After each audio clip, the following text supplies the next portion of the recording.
unidad interdisciplinaria de Ingeniería y Ciencias Sociales y Administrativas, eh, una unidad académica del Instituto Politécnico Nacional. Nosotros les vamos a presentar el tema de transporte marítimo de mercancías. El equipo está formado por Aguilar Cruz, Mariana Alexia, Ángeles Medina, Fátima Ceguera Rojas, Karen Yurico, Concha Mendoza, Leslie Karina, Figueroa Alfaro Uriel, García Flores César Jarek, García Juárez Valeria, Olvera Michelle Paula Montserrat y Pichardo Olvera Dafne Yamile.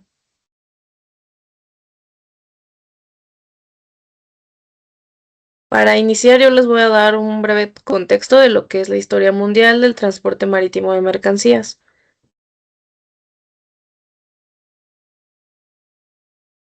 Primero tenemos sus orígenes que son del año 8000 antes de Cristo en adelante. Las primeras embarcaciones eran simples embarcaciones hechas con materiales naturales como troncos tallados, balsas de madera atadas, canoas de caña y corteza de caña o corteza de árbol. Estas primeras embarcaciones eran utilizadas para actividades como la pesca, la navegación por ríos y lagos, y se cree que se utilizaban también para transportarse entre islas o costas cercanas.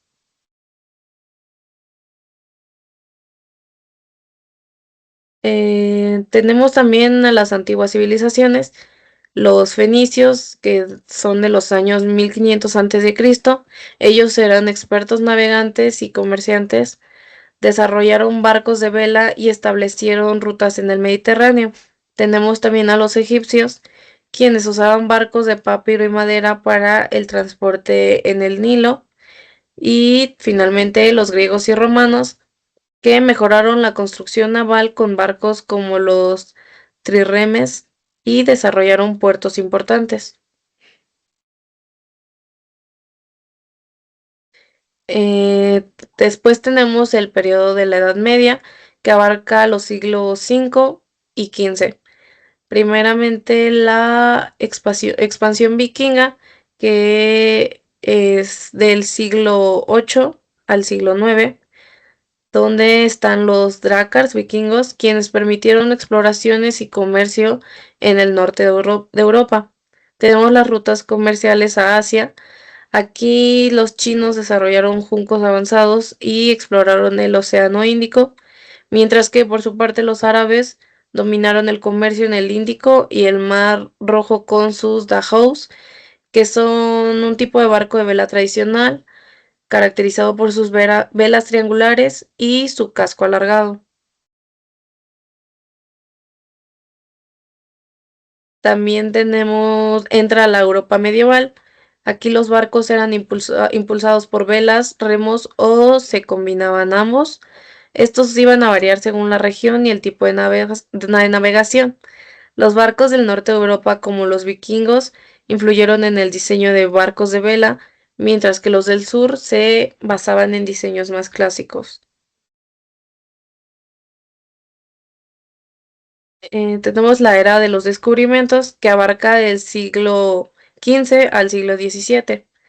Aquí hubo avances en navegación, como las mejoras en la cartografía, brújulas y el diseño de barcos. También se realizaron grandes exploraciones, de las cuales destacan dos. La primera fue hecha por Vasco da Gama en Portugal. Él abrió la ruta a la India bordeando África. Y por su parte tenemos a España con Cristóbal Colón y Fernando Magallanes, quienes descubren América y son los primeros en darle una vuelta al mundo. Aquí también entra el comercio transatlántico. Aquí los barcos negreros o slavers fueron cruciales para el transporte de esclavos africanos a las Américas. Estos variaban en tamaño y capacidad. Eran parte de un sistema triangular que involucraba el intercambio de mercancías entre Europa, África y América. Luego llega la era de la Revolución Industrial, esto en el siglo XVIII al siglo XIX. Aquí tenemos en 1807, que comienza el barco a vapor, se populariza por Robert Fulton, reduciendo la dependencia del viento. Y tenemos las aperturas de dos canales clave, en este caso en 1869 el canal de Suez, que acorta la ruta de Europa a Asia, y en 1914 el canal de Panamá, que revolucionó el comercio entre el Atlántico y el Pacífico. En el siglo XX llega la globalización y los contenedores. El contenedor moderno es creado el 26 de abril de 1956 por Malcolm McLean. Él era un empresario estadounidense que fue el que revoluciona el tipo de transporte al cargar por primera vez 58 contenedores en el buque Ideal X. Este fue muy importante para la forma en la que se transportaba la mercancía, ya que lo hizo de una forma más fácil y acortaba el tiempo de descarga de la misma.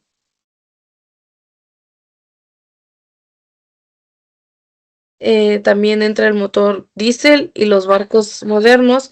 Estos abandonan el vapor y el carbón. Y por su parte, los megabuques aparecen también, o también conocidos como portacontenedores gigantes, que son embarcaciones diseñadas para transportar una gran cantidad de contenedores de carga. Y tenemos también la automatización portuaria, que se refiere a la aplicación de sistemas automatizados para gestionar el movimiento de carga, esto especialmente en contenedores, dentro de un puerto o terminal.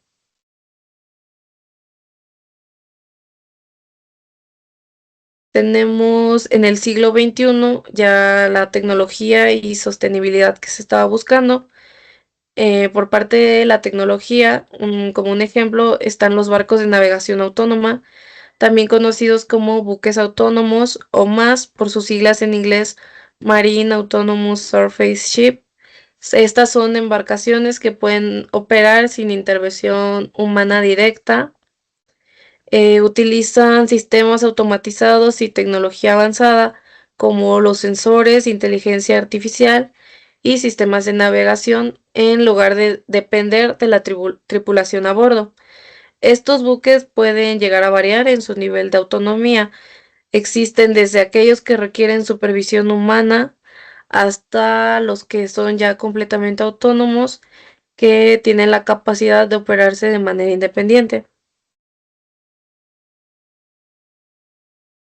Y finalmente, por parte de lo que se busca en la sostenibilidad, tenemos las energías limpias. Estas son una alternativa sostenible al uso de combustibles fósiles en el transporte marítimo.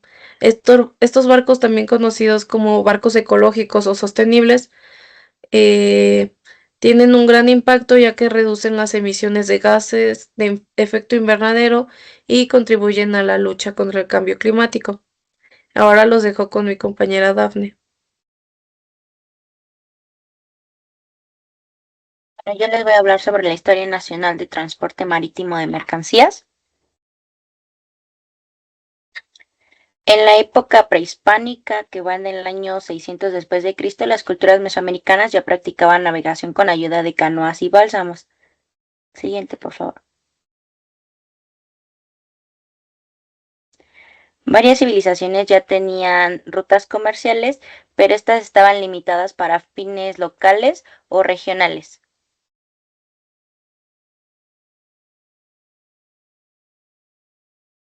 Con la llegada de la conquista y el virreinato en 1519 hizo que el transporte marítimo se internacionalizara, ya que utilizaran barcos para poder explorar rutas comerciales.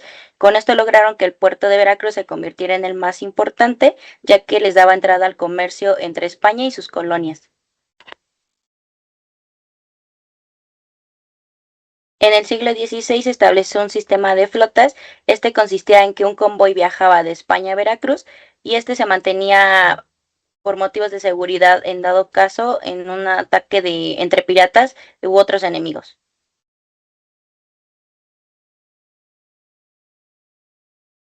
En 1821, en la independencia de México, nuestro país heredó puertos coloniales, pero por la falta de infraestructura y de recursos limitó el crecimiento de la industria. A partir del siglo XX, México modernizó su infraestructura portuaria con el fin de integrarse con el comercio global.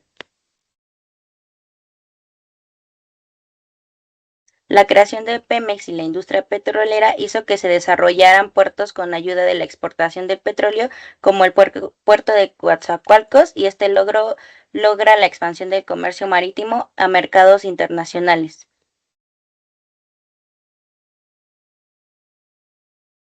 En la mitad del siglo XX, el país construyó puertos como lo que hoy son puertos de Manzanillo, Mazatlán, etc.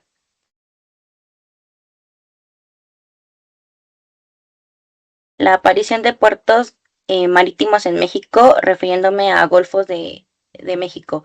Entre ellos está Veracruz, que está ubicado en el estado de Veracruz. Es el primer puerto marítimo y es uno de los puertos más importantes de México. Es de carga general como de automóviles, contenedores y es turístico.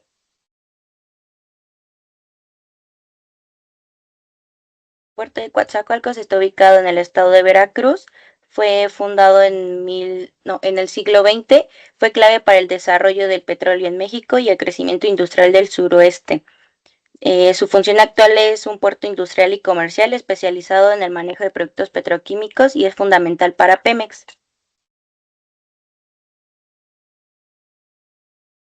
Tampico está ubicado en Tamaulipas, fue fundado a finales del siglo XIX con la industria petrolera a principios del siglo XX. Su función principal es el comercio marítimo, manejo de carga general, minerales y productos industriales. Tiene acceso directo al mercado del noreste de México y al sur de Estados Unidos.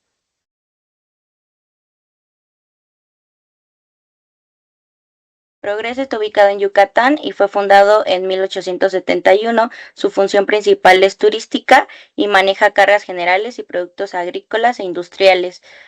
Tiene una principal salida marítima de la península de Yucatán con conexión directa a Estados Unidos, el Caribe y Centroamérica.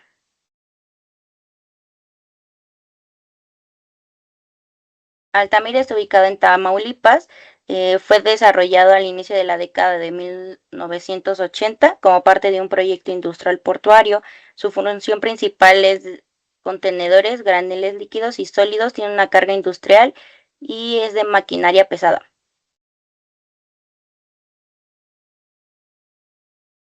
Puertos del Océano Pacífico. Entre ellos está Mazatlán, que está ubicado en Sinaloa. Fue fundado en el siglo XIX y comenzó a operar formalmente en el siglo XX. Su función principal es el comercio, la pesca, ferries que van de Baja California y cruceros turísticos.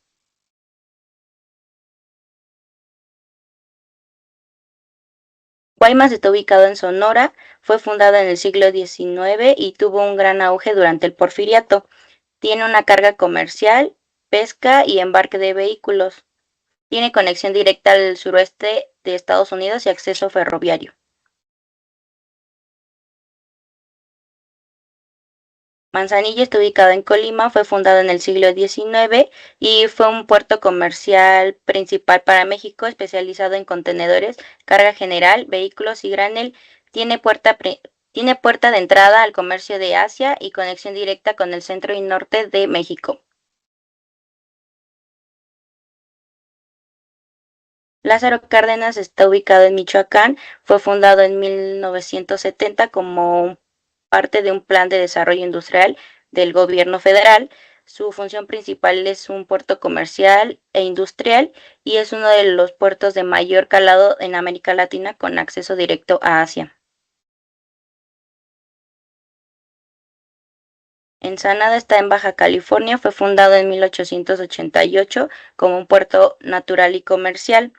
Su función principal es un puerto multipropósito que atiende operaciones comerciales, turísticas e industriales, maneja carga contenerizada, granel, carga general, cruceros y pesca.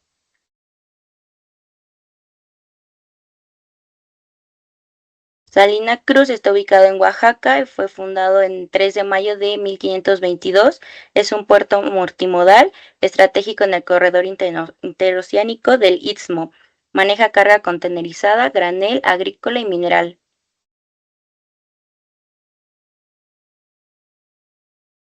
Los puertos principales es Veracruz, Altamira, Coatzacoalcos, Manzanillo, Lázaro Cárdenas, Progreso, que está ubicado en Yucatán, y Mazatlán.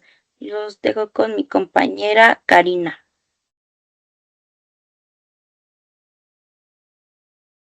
Pasando a las organizaciones internacionales que regulan el transporte marítimo de mercancías,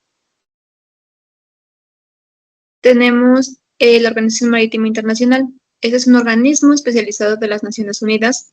Su función principal es promover la seguridad y la protección de la navegación, así como prevenir la contaminación marina causada por los buques. Se funda en 1948, convenio firmado en Ginebra bajo los auspicios de la ONU, y fue en 1954 el año en que México se adhiere a esta organización. Su misión es mejorar la eficiencia y la seguridad del transporte marítimo y garantizar una navegación segura, eficiente y respetuosa con el medio ambiente.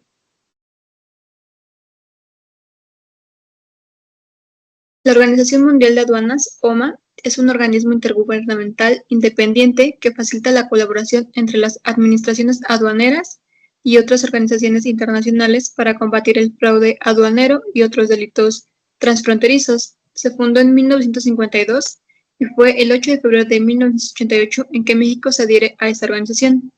Su misión es mejorar la eficacia y eficiencia de las administraciones aduaneras, contribuyendo a la transparencia y facilitando el comercio internacional legítimo.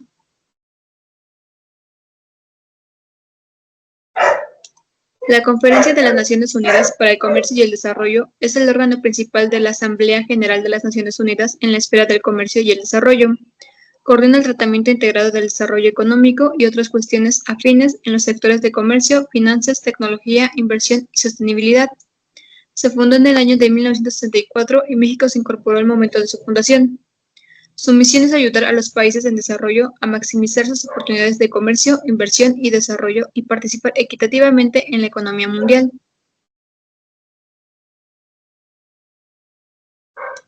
Pasando al convenio SOLAS o Convenio Internacional para la Seguridad de la Vida Humana en el Mar, este establece normas que deben cumplir las naves mercantes que realizan tráfico internacional con el fin de efectuar una navegación con seguridad. Dichas normas refieren aspectos de diseño, construcción, integridad de casco, maquinaria, equipos de navegación, entre otros. Se fundó en 1914, es la versión original, pero en 1974 es la actual. Y es en 1980 cuando México se adhiere a esta organización y donde ratifica esta versión. Su misión es establecer normas mínimas para la construcción, el equipo y la operación de los buques en relación con la seguridad marina.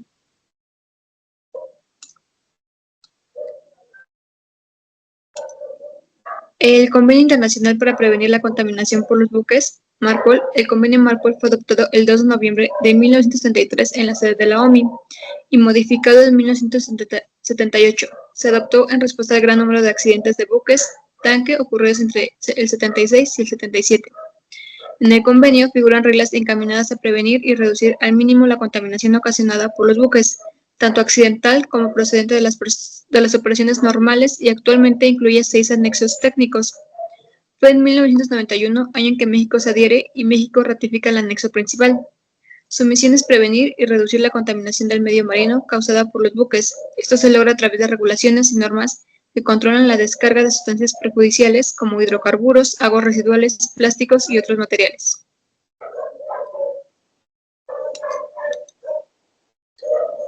Pasando al Código Internacional para la Protección de los Buques y de las Instalaciones Portuarias, este fue creado en respuesta a las amenazas percibidas a los buques y a las instalaciones portuarias tras los atentados del 11 de septiembre en Estados Unidos. La necesidad de un marco internacional estandarizado para la protección marítima se hizo evidente, y el Código Internacional para la Protección de los Buques y de las Instalaciones Portuarias se adoptó para abordar estas precauciones. Se fundó en diciembre de 2002 y fue en 2004 cuando México se adhiere y fue obligatorio para México. México cumple con este código y lo ha adoptado como parte de su legislación marítima. Su misión es garantizar la seguridad de los buques y las instalaciones portuarias frente a amenazas terroristas o actos ilícitos. Los dejo con mi compañera Yuriko. Yo les voy a hablar de las organizaciones nacionales que regulan el transporte marítimo de mercancías. En México, el transporte marítimo está regulado por varias organizaciones nacionales que tienen funciones específicas para garantizar la seguridad, eficiencia y cumplimiento legal en el sector. La primera sería la Secretaría de Infraestructura, Comunicaciones y Transportes. Esta fue fundada el 1 de enero de 1981, aunque fue con un nombre diferente. Tiene sus orígenes en la creación de la Secretaría de Comunicaciones y Obras Públicas, establecida el 1 de enero de 1891 por decreto del presidente Porfirio Díaz. Su objetivo inicial era centralizar y organizar el desarrollo de las comunicaciones y obras públicas en México, lo cual incluía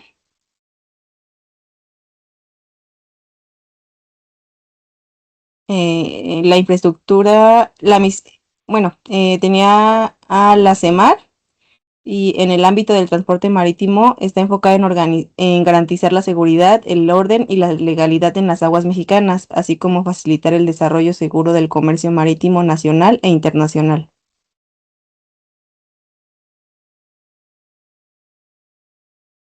La CEMAR fue fundada el 1 de junio de 1940. Antes de su creación, las funciones navales estaban bajo la jurisdicción de la Secretaría de Guerra y Marina. Sin embargo, debido a las necesidades de una institución especializada en los asuntos marítimos y navales del país, el gobierno mexicano, encabezado por el presidente Lázaro Cárdenas del Río, decidió separar las funciones militares terrestres y navales.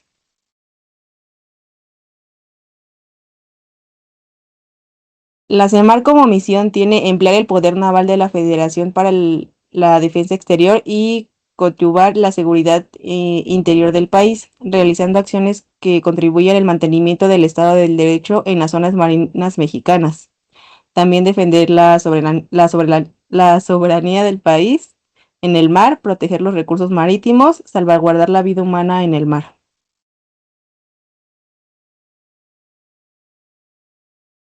Ahora vamos con la Agencia Nacional de Seguridad Industrial y la Protección al Medio Ambiente del sector hidrocarburos. Esta fue fundada el 2 de marzo del 2015. Fue creada como parte de la reforma energética del año 2013 al año 2014, impulsada por el gobierno del presidente Enrique Peña Nieto. Esta reforma abrió el sector energético a la inversión privada, lo que hizo necesario establecer organismos reguladores fuertes e independientes para garantizar que las actividades del sector hidrocarburos, que es la exploración, extracción, transporte, almacenamiento, etcétera, se realizaran de forma segura y ambientalmente responsable. Su misión es regular y supervisar las actividades del sector hidrocarburos en seguridad industrial, operativa y protección ambiental, incluyendo exploración y extracción de petróleo y gas, transporte de productos, comprensión, licuefacción, descompresión y regasificación, y almacenamiento y distribución.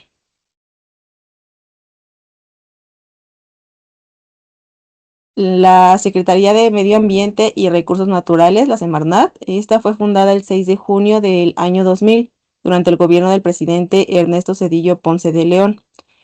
No surgió desde cero, sino que fue el resultado de una reorganización y cambio de nombre de una institución previa, que fue la Secretaría de Medio Ambiente, Recursos Naturales y Pesca, que había sido creada en 1994. La misión de la Semarnat es regular, vigilar y mitigar los impactos ambientales del transporte marítimo para proteger los ecosistemas marinos y costeros, promoviendo un desarrollo sustentable y cumplimiento de la normatividad ambiental nacional e internacional.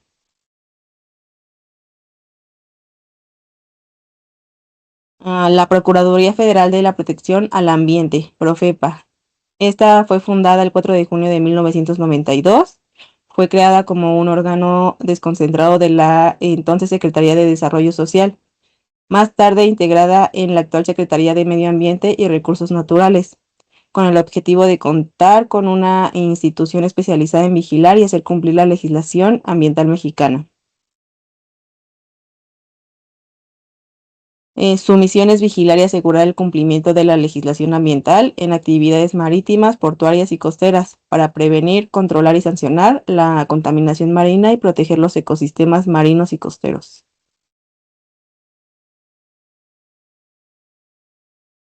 Ahora los dejo con mi compañera Fátima.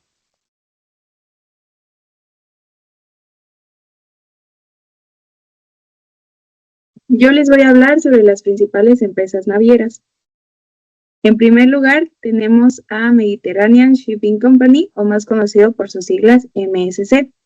MSC es la mayor empresa naviera del mundo, esto debido a la cantidad de TEUs que mueve durante todo el año. Fue fundada en el año de 1970 y tiene su sede en Ginebra. Llegó a México en el año de 1998 y desde ese entonces opera principalmente en el puerto de Veracruz. Se especializa en el transporte marítimo de contenedores para todo tipo de carga, especialmente la carga seca, carga refrigerada, carga peligrosa, así como carga sobredimensionada y a granel. En segundo lugar, tenemos a Maersk. Maersk es una empresa danesa fundada en el año de 1904, que se especializa más que nada en la logística global y en el transporte de contenedores. Su especialización son los contenedores secos y refrigerados, así como también con la carga especial. Llegó a México alrededor del año 2001 y 2002 y tiene presencia más que nada en puertos como Lázaro Cárdenas y Manzanillo. En tercer lugar tenemos a CMA CGM, que esta fue fundada en el año de 1978. Son dos empresas francesas que decidieron fusionarse y pues así nació. Con sede en Marsella, Francia. Inició operaciones en México en el año de 1998 y opera principalmente en el puerto de Lázaro Cárdenas. Se especializa en el uso de contenedores estándar, refrigerados, especiales y de carga sobredimensionada. En cuarto lugar tenemos a Grupo Costco. Costco es una empresa china fundada el 27 de abril de 1961 con sede en Beijing, China. Empezó operaciones formales con México en la década de 1990 y actualmente opera en puertos como Manzanillo y Lázaro Cárdenas principalmente, ya que ambos puertos ofrecen conexiones regulares con Asia, Europa y Sudamérica. Se especializa en los contenedores estándar, refrigerados y especiales. En quinto lugar tenemos a Hapag-Lloyd, la cual es una empresa que se fundó en el año de 1970 a partir de la fusión de dos compañías marítimas, en este caso dos compañías alemanas. Con sede en Hamburgo, Alemania, está en México desde hace aproximadamente más de 30 años, o sea, desde los años 1990, y opera principalmente en el puerto de Lázaro Cárdenas.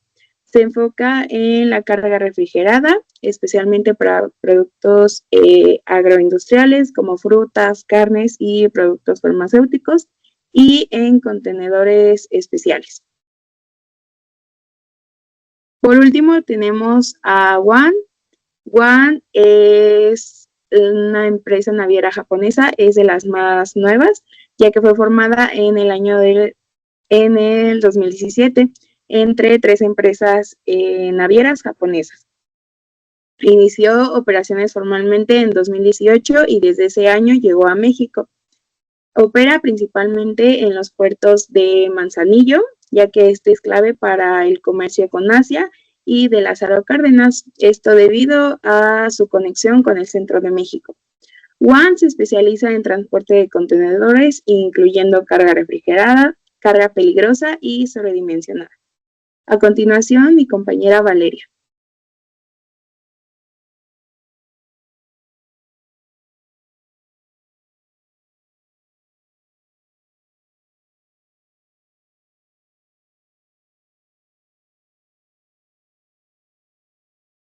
Como siguiente punto son los activos fijos. Bueno, hablaremos de los costos de renta y de compra, principalmente para los buques. En primer punto tendremos a un buque tipo granelero. Bueno, un buque nuevo cuesta entre 25 a 45 millones de dólares. Un buque usado puede costar entre 5 a 25 millones de dólares, dependiendo de su edad, su tamaño y el estado de mantenimiento que este mismo tenga.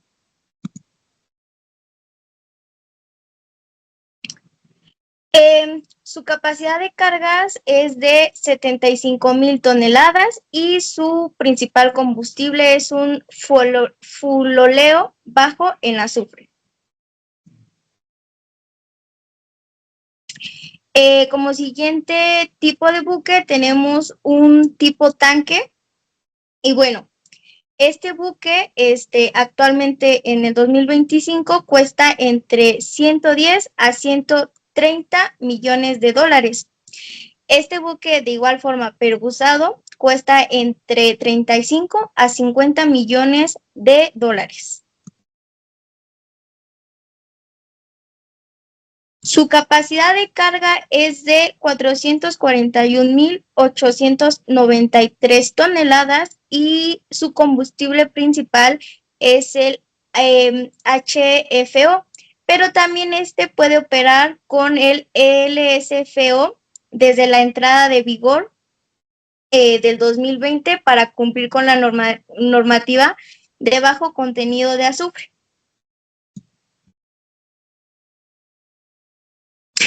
Siguiente tipo de contenedor, costo y renta. Es un buque Ro-Ro. Bueno, cuesta nuevo entre los 45 a los 60 millones de dólares y su costo de alquiler es de 25 a 40 millones de dólares, pero es por día.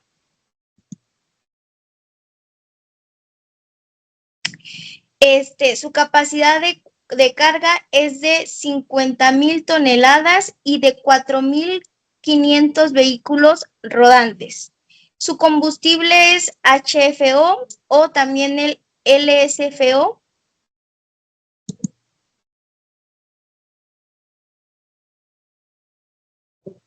Como siguiente en costo de venta y de compra son los remolcadores. Y su costo estimado de compra va entre los 50 a los 150 millones, pero de pesos mexicanos, y costo de renta es de 20 a 60 millones, pero esto es por hora. Bueno, en su combustible asisten a los buques en maniobras de atraque y de salida. Utilizan motores de diésel marino. La capacidad de sus tanques varían entre los 10,000 y los 18,000 litros, dependiendo de su tamaño y de la potencia que mismo tenga.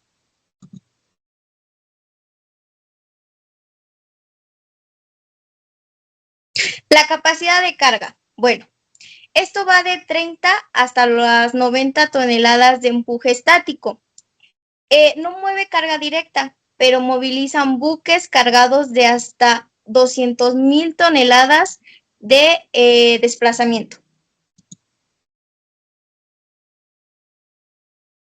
Continuamos con el costo de venta y compra, pero esta vez de lanchas de practicaje. Bueno, el costo estimado de compra son de 5 millones a 20 millones de pesos y la renta aquí varía según el puerto. Esto incluye la tarifa de practicaje.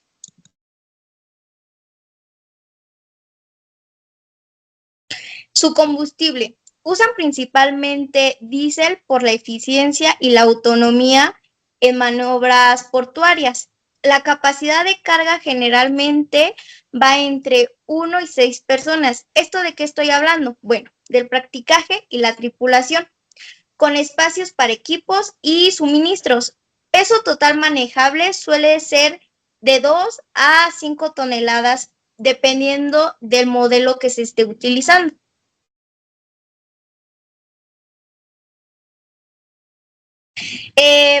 Seguimos con costo de compra y la renta, pero esta vez de la grúa Pórtico. Bueno, la compra nueva va entre los 5,500,000 y los 8,500,000 pesos. Aquí es dependiendo de la capacidad y las especificaciones que mismo tenga. La renta mensual no es tan común rentar este tipo por su tamaño y la complejidad que mismo tiene. Generalmente son propiedad de las terminales portuarias.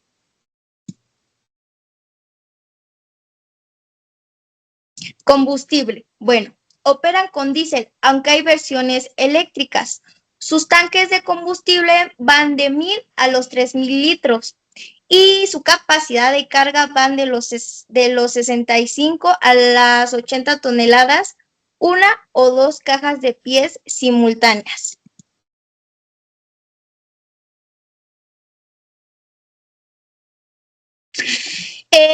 Costo de compra y de renta de una grúa móvil portuaria.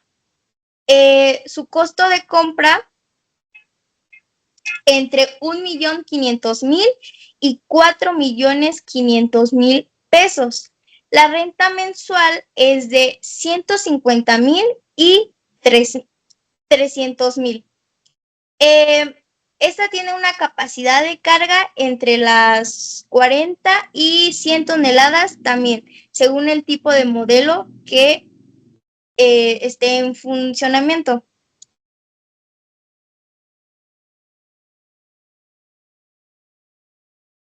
El costo de compra y la renta, pero de grúas RTG, bueno, la compra nueva va entre los 4 millones y los 7 millones de pesos. La renta mensual también. Esto es muy poco común generalmente porque también son propiedad de las terminales portuarias.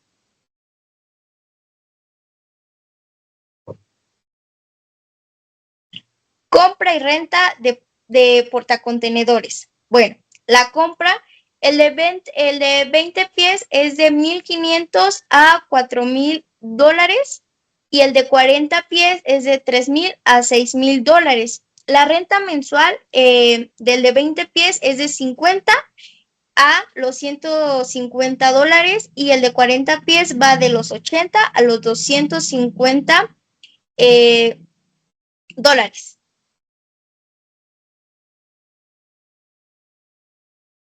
Bueno, la capacidad de carga de los portacontenedores.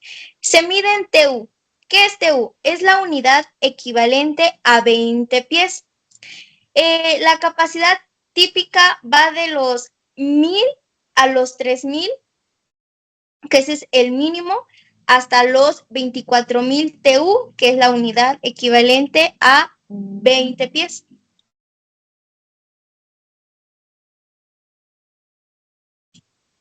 Costo de compra y renta de Rick Starks.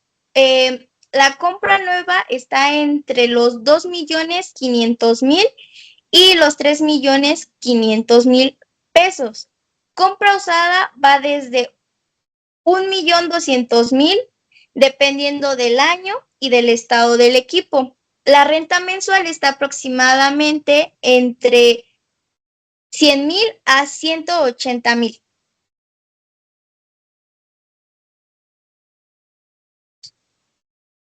Costo de compra y renta de un montacargas. Bueno, la compra nueva va dependiendo de la capacidad que este mismo tenga. El de 2.5 toneladas va de los 500,000 a los 8,000. Y la capacidad de los de 5 toneladas van entre los 8,000 y 1,200,000. La compra usada va desde los 300,000, dependiendo del estado y de la antigüedad que este mismo tenga.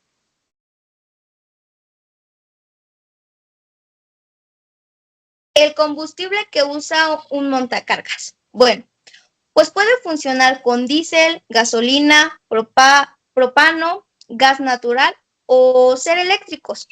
Los montacargas de combustión interna suelen tener tanques de 30 a 80 litros, mientras que los eléctricos usan baterías que van de 40 a los 80 voltios, dependiendo igual del modelo que se esté manejando. El tipo de marca del montacargas es Toyota.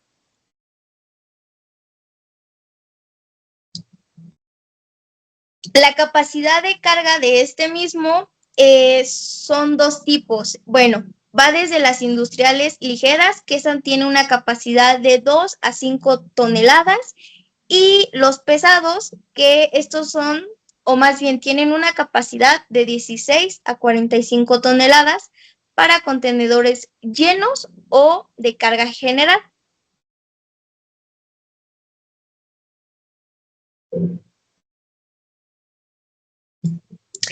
Costo de compra y renta de una cinta transportadora para graneleros. Compra nueva está entre los 500,000 y los 2 millones de pesos. Esto es dependiendo de la longitud que tenga y de la capacidad. La renta mensual está aproximadamente entre los 50,000 a los 150,000.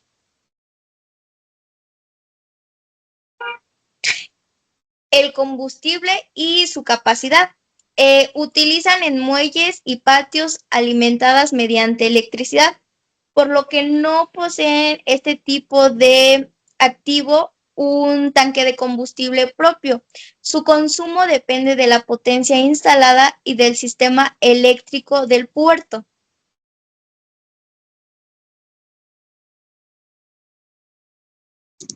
Su capacidad de carga. Van desde las 500 hasta los 5,000 toneladas por hora, dependiendo del ancho de la banda, la velocidad y del tipo de material que se esté manejando. El tipo de material puede ser carbón, minerales, granos, etcétera.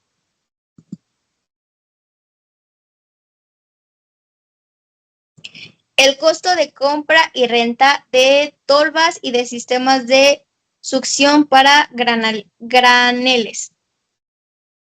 Compra nueva está entre 1 millón y 3 millones de pesos.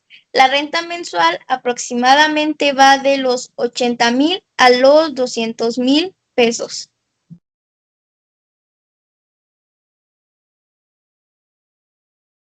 Su tipo de combustible. Bueno, generalmente no tiene un motor autónomo, ya que funciona mediante alimentación eléctrica o hidráulica externa.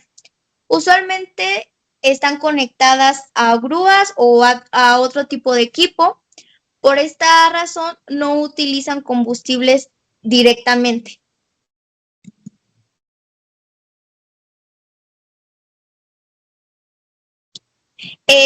Bueno, la capacidad de carga de las torres portuarias van de los 30 a las 100 toneladas por unidad, dependiendo esto mismo igual por el tamaño.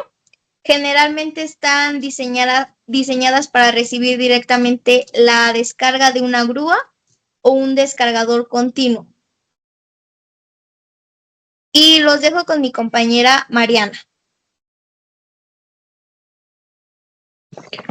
Bueno, yo les voy a hablar acerca del proceso logístico desde que la mercancía se encuentra en el puerto hasta que es entregada al cliente. Yo les voy a hablar sobre la contratación del servicio y firma del contrato. El cliente acuerda con un transportista o un agente de carga las condiciones de envío, el tipo de carga, el destino, el tiempo de entrega, etc. Se firma un contrato de transporte o un conocimiento de embarque, Bill of Lading. Para esto es importante entender que las relaciones entre el usuario y el porteador no deben verse de forma aislada, ya que al acordar los términos y condiciones del contrato de compra-venta, las partes deben decidir, entre otras cosas, quién se encargará del transporte, del seguro y del financiamiento. El contrato de compraventa es el acuerdo básico de la transacción y establece el marco de los contratos subsiguientes, como los antes mencionados, del transporte, del seguro y del financiamiento. Algunas de las cuestiones principales se tratan en la denominación cláusula de entrega de la mercancía o de transporte, en que las partes acuerdan la división entre ellas de los costos y los riesgos involucrados en el transporte de la mercancía. Siguiente, por favor. En la preparación de la carga, el exportador embala y etiqueta la mercancía según las regulaciones internacionales. Se obtienen los documentos necesarios como la factura comercial, la lista de embarque y los certificados, ya sean sanitarios, fitosanitarios, de origen, entre otros. Siguiente, por favor. La reserva en el espacio, del espacio en el barco. El exportador o su agente de carga reservan un contenedor o espacio en un barco con la naviera. Se confirma la fecha de salida y se coordina la entrega de la mercancía en el puerto de origen. Siguiente, por favor. El transporte terrestre hasta el puerto de origen. Para este punto, la mercancía es transportada en el camión o tren desde la fábrica hasta el puerto y se realiza un control documental y se presenta la declaración de exportación en la aduana. Para este punto, los documentos reglamentarios del transporte terrestre hasta el puerto de origen es la carta aporte de la guía de transporte terrestre, que en este es un documento obligatorio que ampara el traslado de la mercancía, la factura comercial, que es emitida por el vendedor al comprador, la lista de empaque o packing list, que detalla el contenido, número de bultos, dimensiones, peso bruto y neto.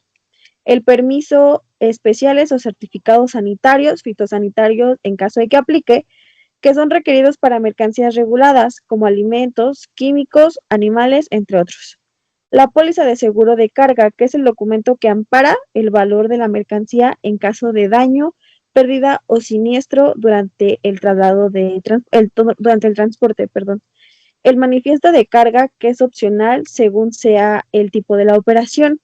Este documento general que la lista de todas las cargas que llevan un vehículo sea útil para operaciones consolidadas. El documento de identificación del conductor y del vehículo, como son la licencia, la tarjeta de circulación y los permisos de circulación, entre otros.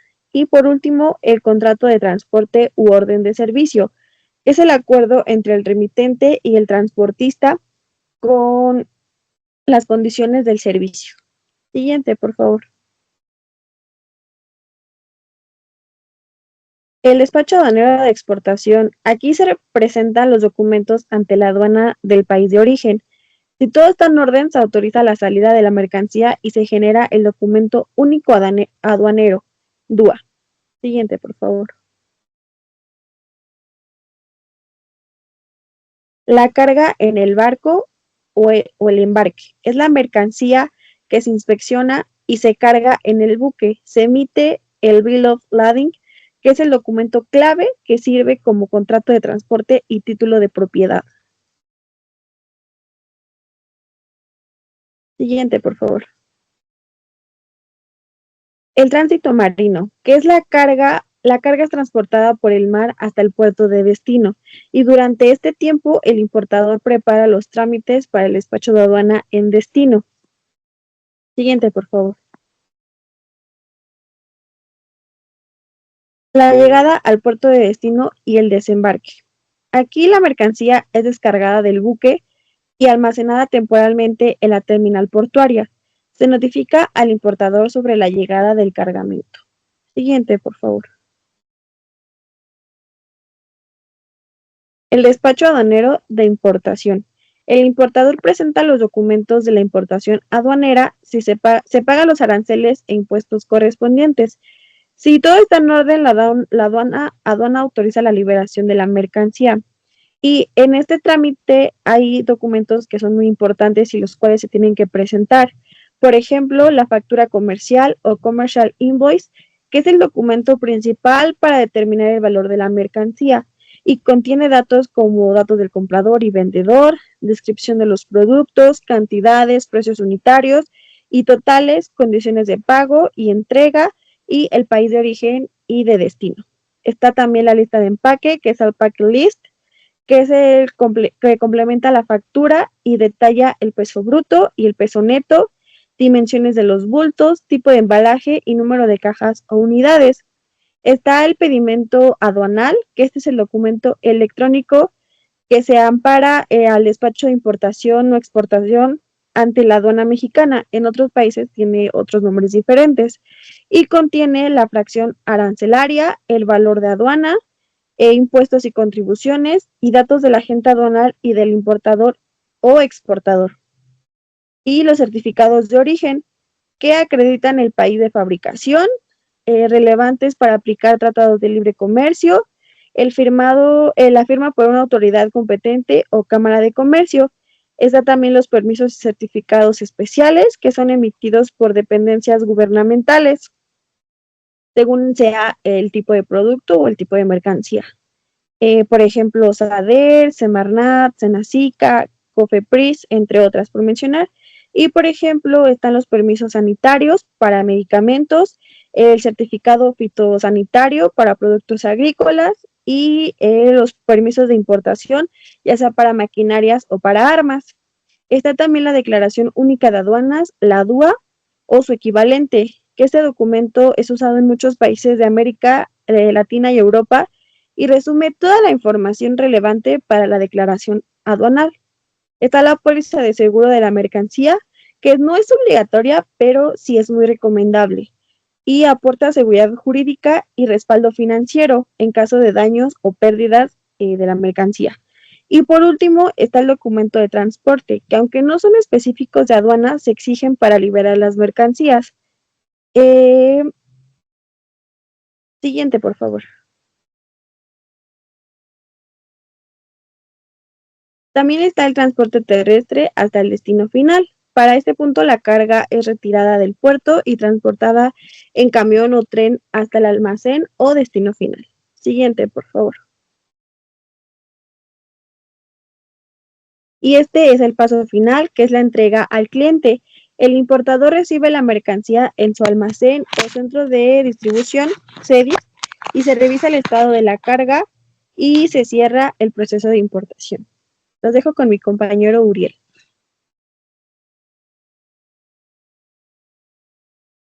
Bueno, yo voy a presentar a Alemania como potencia mundial en el transporte marítimo de mercancías.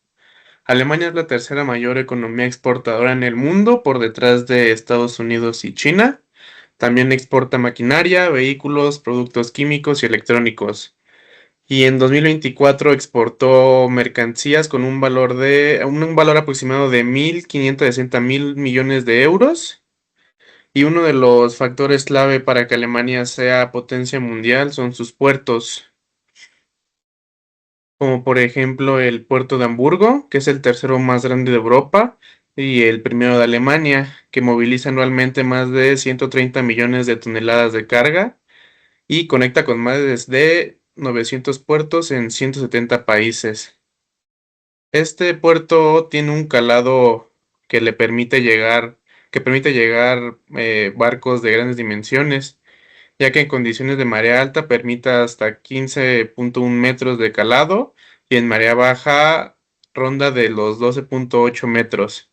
Y las ventajas operacionales que tiene, que ese es el incremento en calado, permite añadir entre 1.800 y 2.440 TEU por escala en buques grandes. También otro factor importante son sus industrias navieras de clase mundial, y Alemania posee una de las flotas mercantiles más grandes del mundo. Hasta 2023 se contaba con más de 1.800 barcos registrados. Es líder en buques portacontenedores que representan más del 30% de su flota. Y su principal empresa es el Hapag-Lloyd. Están entre las más importantes del transporte marítimo mundial y Alemania. Bueno, los dejo con mi compañero César.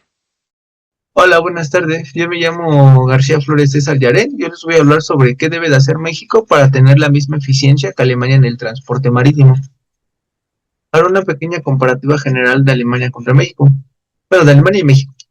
El principal puerto de Alemania es el puerto de Hamburgo, manejó 7.8 millones de TEUs, es la medida estándar para contenedores. Alemania destina aproximadamente 445 millones de euros a la inversión en infraestructura portuaria marítima. México recibe TEUs de 9.37 millones anualmente. Y esto es de todo nuestro país, a diferencia de que Alemania lo hace únicamente su principal puerto. Nuestra inversión anual para el 2024 fue de 36.872 millones de dólares y tenemos una infraestructura tecnológica limitada debido a esto que no tenemos tanta inversión. Ahora, la eficiencia de Alemania y México. Alemania maneja grúas automatizadas de pórtico. Estas operan sin intervención humana directa, maximizando la velocidad y la seguridad. Esto reduce significativamente el tiempo de la liberación de mercancía.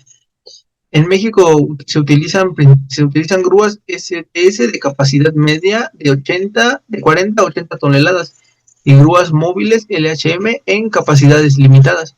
La automatización es limitada en comparación con Alemania, donde ya hay operaciones con grúas controladas remotamente.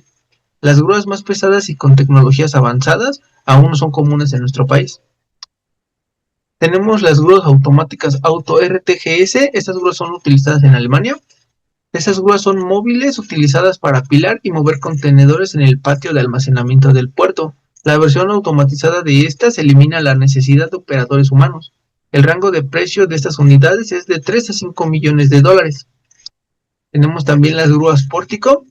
Estas grúas se utilizan para cargar y descargar contenedores directamente desde los buques. Estas grúas están diseñadas para alcanzar barcos de gran tamaño y tienen una gran capacidad de carga. Estas grúas rondan entre los 10 a 20 millones de dólares. Tenemos también las grúas móviles de muelle. Existen modelos como el LHM 550, que tiene una capacidad para 144 toneladas, y el LHM 600 levanta 154 toneladas. Estas pueden operar contenedores carga granel y cargas especiales.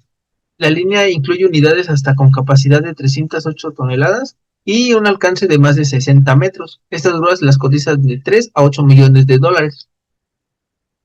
Los retos del sistema portuario mexicano: enfrentamos una deficiencia en la infraestructura, calados insuficientes, terminales congestionadas y equipamiento anticuado. En la automatización, la implementación de sistemas de automatización pueden ayudar a optimizar las operaciones. Y tenemos también el transporte intermodal, que es necesario mejorar la integración entre los puertos y otros modos de transporte. Ahora, ¿qué debemos de hacer para tener una mayor eficiencia? Sería invertir en la infraestructura, modernizar los puertos, la digitalización y la automatización, que es la implementación de sistemas de gestión inteligentes. La intermodalidad, que debemos mejorar la conexión de puerto, ferrocarril y carretera. Esto para mejorar el flujo de mercancías. Ahora tenemos uno de nuestros principales puertos, es el puerto de Manzanillo.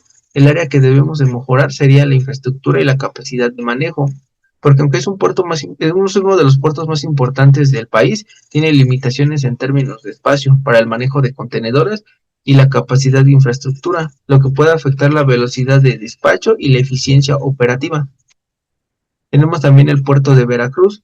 En su área de mejora sería la modernización de la terminal de contenedores y el dragado para permitir el acceso a barcos más grandes. Y bueno, el puerto de Veracruz es uno de los puertos más antiguos que tenemos, pero no ha sido modernizado completamente. Tenemos el puerto de Ensenada. Su área para mejorar sería el desarrollo de la infraestructura y la expansión en servicios logísticos. El puerto de Ensenada es un puerto clave en la costa del Pacífico, pero no está tan desarrollado como otros puertos más grandes como Manzanillo o Veracruz.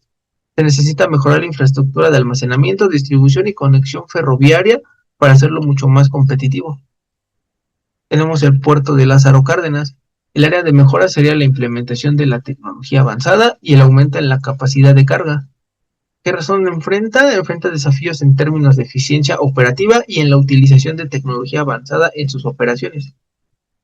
Y por último tendríamos el puerto de Mazatlán. Un área que debe mejorar sería la conexión intermodal y expansión de la infraestructura portuaria.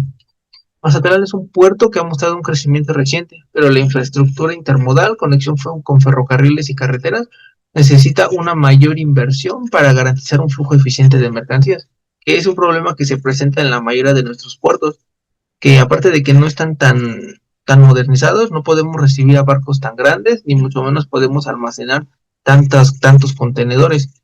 Y aunque pudiéramos almacenar esos contenedores, si no mejoráramos las vías férreas o las vías carreteras, no podríamos desplazar toda esa mercancía. Así que creo que es uno de los principales puertos, principales razones que se deberían de mejorar.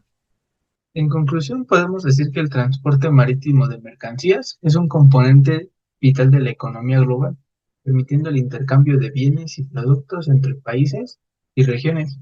A pesar de los desafíos y limitaciones, como la congestión portuaria y las regulaciones ambientales, el transporte marítimo sigue siendo una opción eficiente y rentable para el comercio internacional. La innovación y la tecnología están transformando la industria, mejorando la seguridad, la eficiencia y la sostenibilidad, En un mundo cada vez más interconectado, el transporte marítimo de mercancías seguirá desempeñando un papel fundamental en el crecimiento económico y el desarrollo global. Y bueno, de nuestra parte sería todo. Muchas gracias por su atención.